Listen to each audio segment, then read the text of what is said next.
দিলাম মোদি, তোমার অস্তিত্ব থাকবে না। তুমি জানো না মুসলমান কি জিনিস? হাইকোর্টের ওই ছেড়ে মহিলা, অভদ্র মহিলা, বেয়াদব মহিলা, ওর নাম কি আমার এই মুহূর্তে শোনেন না? এর আগে ও বলেছে চট্টগ্রামকে,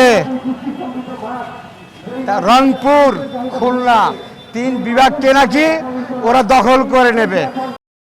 মহিলা, তুই বাংলাদেশের খাও, বাংলাদেশে পড়ো, বাংলাদেশে ইনকাম করো, টাকা গাড়ি সব ভারতে পাঠাও। সাবধান করে দেই, কথা হুঁশিয়ারে বলো। বলে দিলাম মোদি, তোমার অস্তিত্ব থাকবে না। তুমি জানো না মুসলমান কি জিনিস?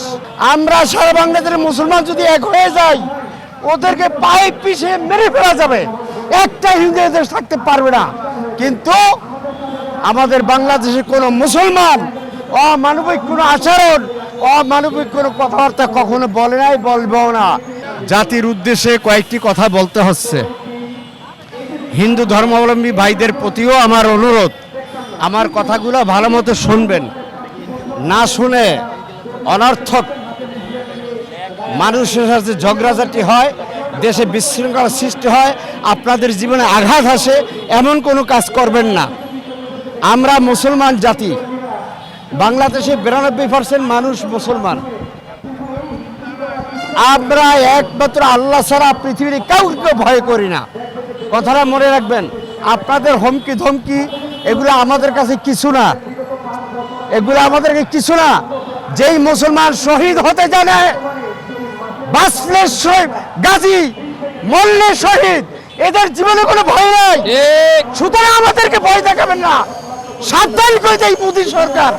মোদী, তুমি বলেছ যদি মূর্তি ভাঙ্গা হয় তুই বাংলাদেশে হস্তক্ষেপ করবা। বলে দিলাম মোদী, তোমার অস্তিত্ব থাকবে না, তোমার অস্তিত্ব থাকবে না। তুমি জানো না মুসলমান কি জিনিস? আমাদের বাংলাদেশে গুটি কয়েক হিন্দু মাত্র, 92% আমার মুসলমান। আমরা সারা বাংলাদেশের মুসলমান যদি এক হয়ে যাই, ওদেরকে পায়ে পিষে মেরে ফেলা যাবে, একটা হিন্দু দেশ থাকতে পারবে না।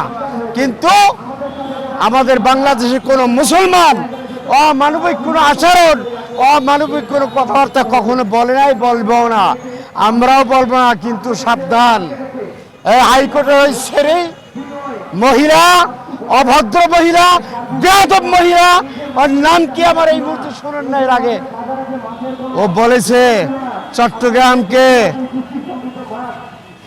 রংপুর, খুলনা 3 বিভাগকে নাকি ওরা দখল করে নেবে।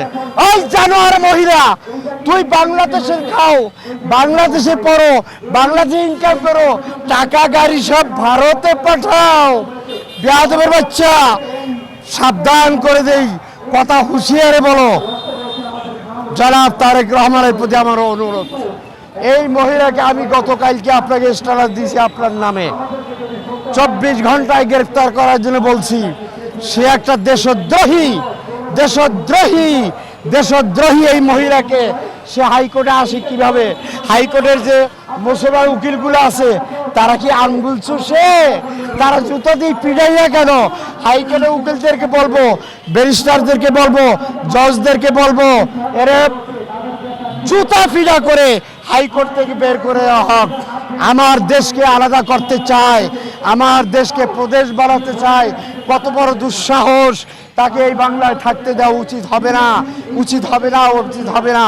আমি এর তীব্র প্রতিবাদ ও নিন্দা জানাই।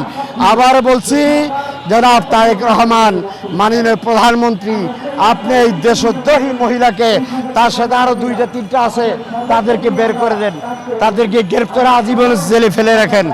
কিচ্ছু হবে না। আমরা 18 কোটি মানুষ বাংলাদেশে, 36 কোটি হাত ইনশাআল্লাহ আপনার সাথে আছে, থাকবে ইনশাআল্লাহ।